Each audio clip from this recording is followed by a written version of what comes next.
Hey everyone, welcome back to the channel. Today, we're taking a deep dive into a project that's been simmering on the back burner for a while, building a tiny cabin. Now, I know what you're thinking. Another cabin build? Really?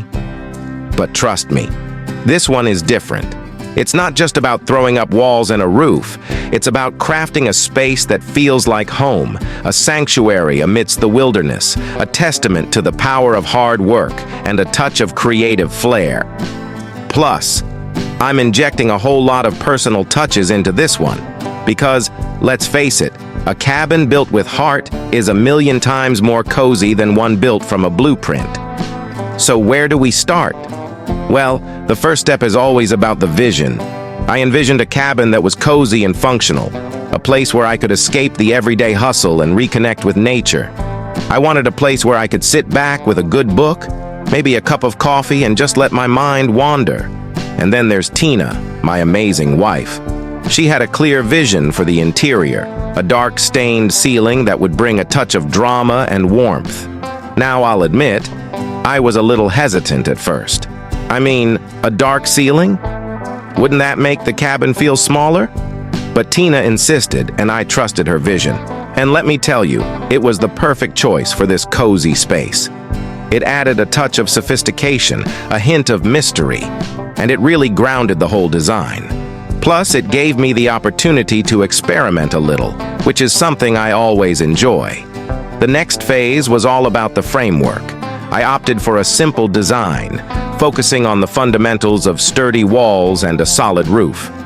Nothing fancy, just a good, solid foundation to build upon. One of the most challenging aspects was the chimney support. I used 12 by 12 framing, which was a little tight. Let's just say I learned the hard way that a little extra room is always a good thing when it comes to framing. You don't want to find yourself in a tight spot when you're trying to install a chimney, trust me. Now, I'm a big believer in using quality materials, and for this project, I decided to go with house wrap. It's a great way to protect your walls from moisture and weather. And let's be honest, we're talking about a cabin in the woods. There's gonna be some weather.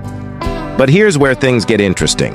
I had this brilliant idea, using house wrap around the entire building, leaving the windows off so I could use a pump sprayer to stain the siding without having to cover the windows. It worked like a charm. This project was all about finding creative solutions and minimizing costs. Of course, no building project is without its challenges. I had to run to the store multiple times, picking up parts I had forgotten. It's amazing how easily you can forget a simple thing like a nail gun or a bag of screws. And let's not forget about the joy of installing a chimney in the dark while it was snowing. Talk about a test of patience. But it's those little setbacks that make the finished product even more rewarding. Because let's face it, sometimes the best things in life are the ones you have to work a little harder for. One of my favorite parts of this project was using tongue and groove for the interior. It's such a beautiful classic style, and it adds so much character to a space. It's also surprisingly quick and easy to install. Watching that wall come together piece by piece was a real joy. It felt like I was bringing a bit of history into the cabin, a touch of old-world charm that I knew Tina would love. I wanted to use repurposed materials whenever possible, and I found some old doors on Craigslist that were perfect for the windows. All I had to do was cut them down and install them. It was a little bit of a gamble, but it ended up saving us a ton of money. That's one of the beauties of working with reclaimed materials. You never know what treasures you'll find. And it gives the cabin a unique character. A cabin isn't complete without a cozy wood-burning stove. I found a beauty for this project and plan to do a separate video on its restoration. The stove is a central feature in the cabin, a source of warmth and ambiance, and I can't wait to see it come alive with flames. I'm already picturing those crackling fires, the smell of pine in the air, and the warmth that fills the cabin. It's going to be amazing. Tina and I wanted to create a space that felt like a home, not just a cabin. We added personal touches like a hide-a-bed love seat, which creates a cozy spot for relaxing and sleeping. I mean, who doesn't love a good snuggle by the fire? The windows are strategically placed to offer breathtaking views of the surrounding nature. We wanted to make sure that the beauty of the outdoors was always right there, waiting to be enjoyed.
Completing this cabin was a huge sense of accomplishment.